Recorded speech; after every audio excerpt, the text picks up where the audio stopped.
क्या होती है, लाइन होती है ना। तो चलो स्टार्ट करते हैं। इस चैप्टर में हम लोग पढ़ेंगे कि एंगल्स कैसे फॉर्म करते हैं। देखो जैसे इन्होंने एंगल दे रखा है ना, दो लाइन से 30 डिग्री का एंगल बन रहा है, दो लाइन से 60 डिग्री का एंगल बन रहा है, ऐसे ही 35। अब इन्होंने कॉम्प्लीमेंट्री एंगल बता रखे हैं। When the sum of measure of two angle is 90 the angle are called complementary. जब किसी भी दो एंगल के सम का क्या होता है, 90 डिग्री होता है। जैसे 30 और 60 या 35 45 ऐसे जब 90 होता है ना, तो उसको हम कॉम्प्लीमेंट्री एंगल बोलते हैं। ठीक है, चलो आगे देखते हैं। इन्होंने हमें एग्जांपल दे रखा है, which of the following are complementary. हमें बताना है 70 20 90, तो ए वाला तो है।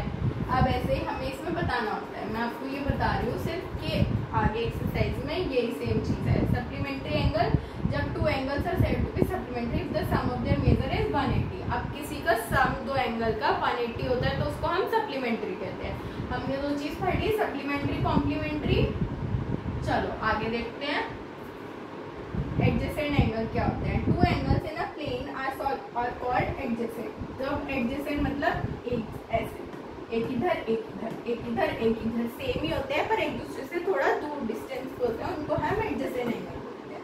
ठीक, जैसे ये देखो, एक ये वाला एडजेसेंट, एक ये वाला एंगल एडजेसेंट, ये हमारे क्या हुआ एडजेसेंट एंगल। लीनियर पेयर जो एक ही लाइन से फॉर्म होते हैं वो हमारे लीनियर पेयर। अब find the complement of each of the following angles. कौन सा कॉम्प्लीमेंट है, हमें complement of each of the following angle. ये 20 डिग्री का है, इसका कॉम्प्लीमेंट क्या होगा 70 डिग्री का। जब भी तो 90 बनेगा तभी तो हमारा कॉम्प्लीमेंट्री एंगल बनेगा। ऐसे 65 दे रखा है, 65 में क्या ऐड करो कि 90 बन जाए, वो आप खुद से करोगे। ठीक है, find the supplement of the following angle. Supplement find करना है, 105 है, 180 बनाने के लिए क्या ऐड करेंगे हम, और वो लिख देंगे हम यहाँ पर, सप्लीमेंट्री बन जाएगा हमारा। Identify which of the following pairs of angle are complementary and which are supplementary. तो ऐड करके देख लो, जो जिसका सम 180 वो सप्लीमेंट्री, जिसका सम 90 वो complementary. Simple.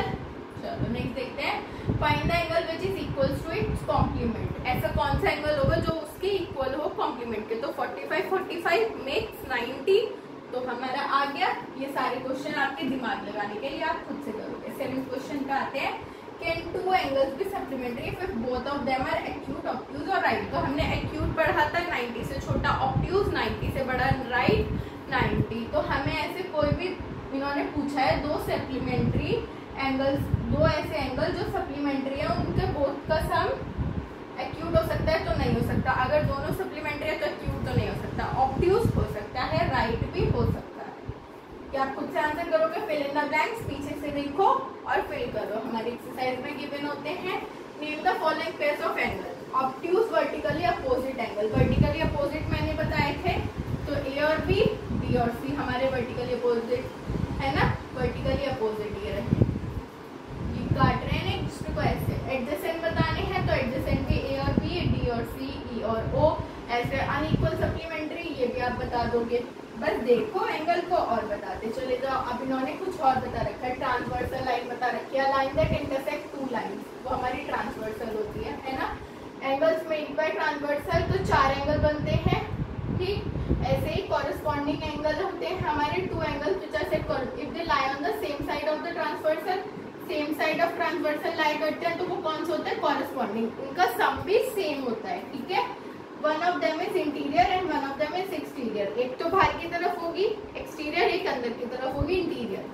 If they do not form a linear pair, और वो लीनियर पेयर नहीं बनाते होंगे, मतलब एक ही लाइन से फॉर्म नहीं हो रहे होंगे, अलग अलग ऊपर नीचे फॉर्म हो रहे होंगे। तो चलो आगे बढ़ते हैं, इसके एक्सरसाइज पे आते हैं। 5.2 state the property that is used in each of the following statement. अब देखो क्या ये हमारा वो है, हमने अभी कॉरेस्पॉन्डिंग एंगल्स पढ़े थे ना, इंटीरियर एक्सटीरियर, इंटीरियर एंगल। ये तो हमें बताना है, इसकी प्रॉपर्टी लगा के स्टेट कर देंगे हम कि कौन सी प्रॉपर्टी लग रही है। पीछे से अभी मैंने आपको पढ़ाया था, सेम है। सेकंड क्वेश्चन भी हमारा सेम है, the pair of corresponding angle. Corresponding angle के पेयर बताने हैं हमें, तो मैं बता दूंगी ये वाले और ये वाले हमारे कॉरेस्पॉन्डिंग एंगल के पेयर हैं, बाकी सारे आप खुद परफॉर्म करोगे। ठीक है, अब आ जाओ हमारे थर्ड क्वेश्चन पे।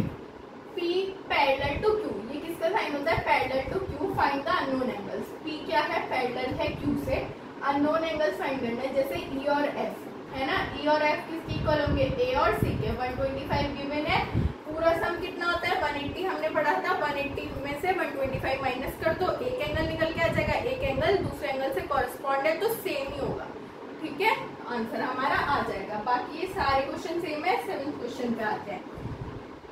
Find an each of the following. अब हमें x निकालना है ईच ऑफ द फॉलोइंग में, एक ये रहा, एक ये रहा, ठीक है, एक अंदर की तरफ है, एक बाहर की तरफ है, ठीक, दोनों है 3x और x। क्या मैं इन्हें प्लस नहीं कर सकती, इसके पूरे का तो मैं प्लस नहीं कर सकती, इसको प्लस कर दूंगी और हमारा आंसर निकल के आ जाएगा। उधर की साइड में वो ले लूंगी, 180 डिग्री फाइंड आउट हो जाएगा हमारा आंसर। अब इसमें x और y दोनों निकालना है, तो y 120 इधर भी गिवन है, इधर भी, ये दोनों क्या है ट्रांसवर्सल कॉरेस्पॉन्डिंग, और क्या निकालना है x, तो ऊपर का सम और ये वाला सम 70, तो सेम सेम हो जाएगा, ये तो 70 निकल के आ जाएगा, और y हम निकालेंगे 120 माइनस 180, तो हमारा y भी आ जाएगा।